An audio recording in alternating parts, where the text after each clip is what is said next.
Beneath a sky streaked with molten amber and tangerine whispers, the sleepy town of Maplewood exhaled the last warmth of day.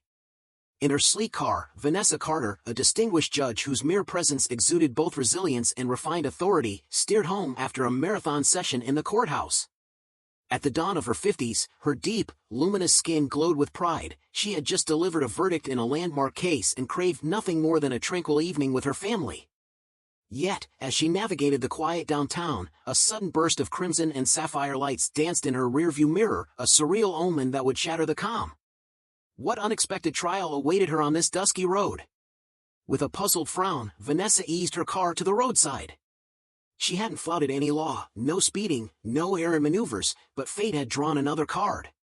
From the back of a bulky cruiser emerged Officer Rick Thompson, his scowl a storm cloud of disdain. Clutching his clipboard like a gavel of injustice, he demanded, "Step out of the vehicle," his tone as sharp as broken glass. In a voice as smooth as cool evening air, Vanessa asked, "Is there a problem, officer?" even as unease rippled beneath her calm. Could this encounter be more than a mere misstep on the road? Rick's reply dripped with condescension, "You are driving suspiciously. What brings you to this part of town?" Vanessa's eyebrow arched in quiet defiance.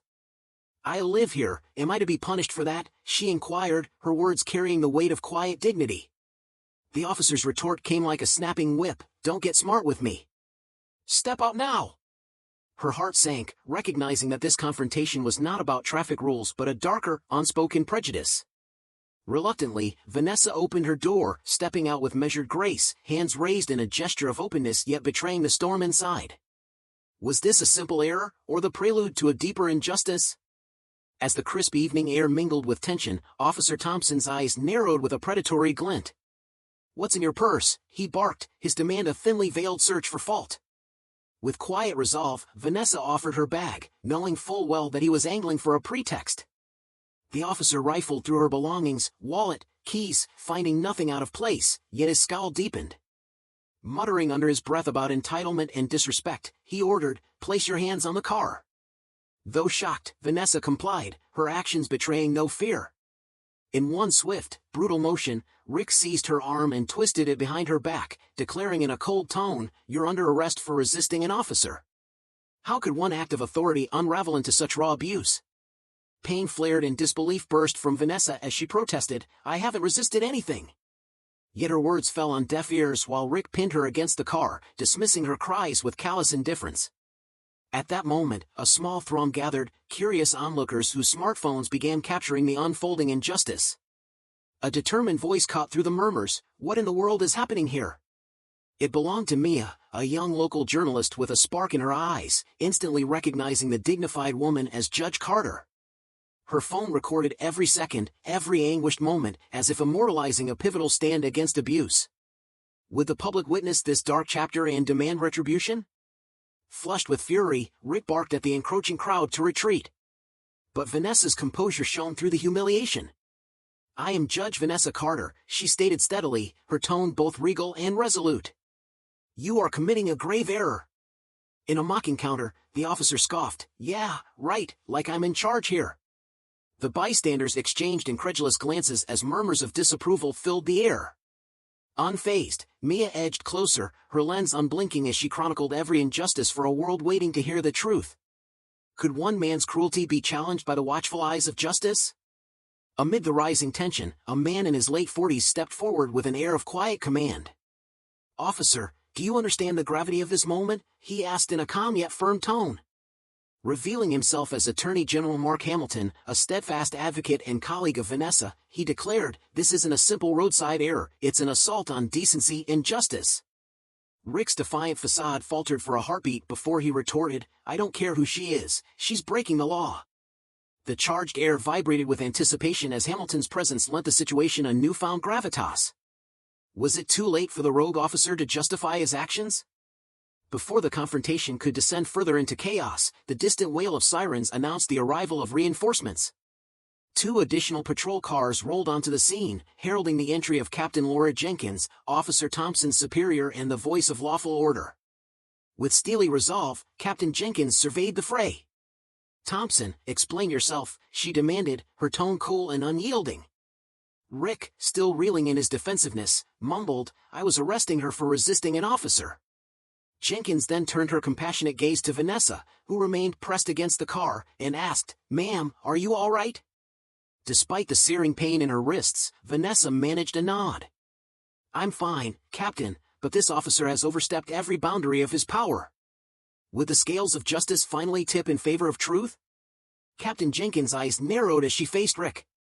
"Did you even know she's a judge?" she pressed. Caught off guard, Rick stuttered, "She mentioned it only after," before Jenkins cut him off sharply, "You've just assaulted a sitting judge and unlawfully detained her." The surrounding crowd erupted in murmurs of shock and indignation, each word recorded live by Mia's unyielding camera. Turning back to Vanessa, Jenkins offered a sincere apology. "Judge Carter, I am deeply sorry for this ordeal. I assure you, a full investigation will be launched." Vanessa straightened, her voice clear and unwavering. "Thank you, Captain. This isn't merely about me, it's about ensuring no one else endures such injustice." With that, Captain Jenkins confiscated Rick's badge and weapon, announcing his immediate suspension. The crowd's cheers swelled as the viral footage began its relentless journey across social media, igniting hashtags that called for accountability and respect. Could this pivotal moment become the spark for systemic change? The next morning, the incident dominated headlines as news outlets and social networks buzzed with outrage. Clad in her judicial robes, Vanessa stood tall on the courthouse steps for a press conference, flanked by Attorney General Hamilton and Captain Jenkins. "Good morning," she began, her voice resonant with authority. "Yesterday, I experienced a blatant injustice, a stark reminder that no one, not even those sworn to enforce the law, is above it." Applause and murmurs of support rippled through the gathered press. "This isn't solely about me," she continued, "it is a call for accountability and the preservation of every individual's dignity." As the conference ended, Vanessa felt both the relief of vindication and the heavy mantle of ongoing responsibility. Would her brave words galvanize a movement toward true reform? Elsewhere, in the sterile confines of an interrogation room, Officer Thompson's earlier arrogance had crumbled into a nervous, perspiring shadow of regret. Captain Jenkins, flanked by an internal affairs officer, entered with a somber expression. "Rick, your record reveals repeated misconduct, and today, that ends," she stated with finality. Before he could muster a protest, her hand silenced him. "Save it. Consider this your final chapter. Termination is effective immediately, and further criminal charges are under review." Defeated, Rick's posture slumped as he was escorted out, his once formidable career reduced to ashes by his own transgressions.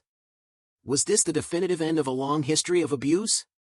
In the weeks that followed, the community gathered at a town hall meeting, a forum of hope and accountability. Vanessa emerged as the keynote speaker, her words stirring hearts as she joined community leaders and activists in advocating for reform. "Change does not occur overnight," she declared passionately, "but it begins with moments like these, moments when we stand together to protect every human being's right to dignity."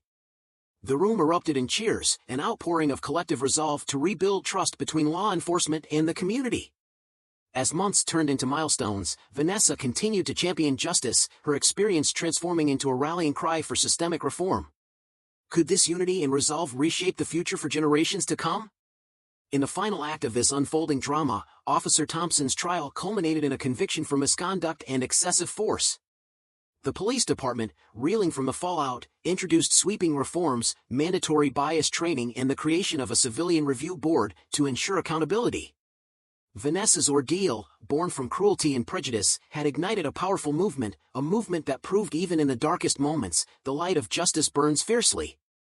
Though scarred by injustice, she transformed her pain into a beacon of hope, inspiring countless others to rise and demand a world where respect and fairness reign supreme.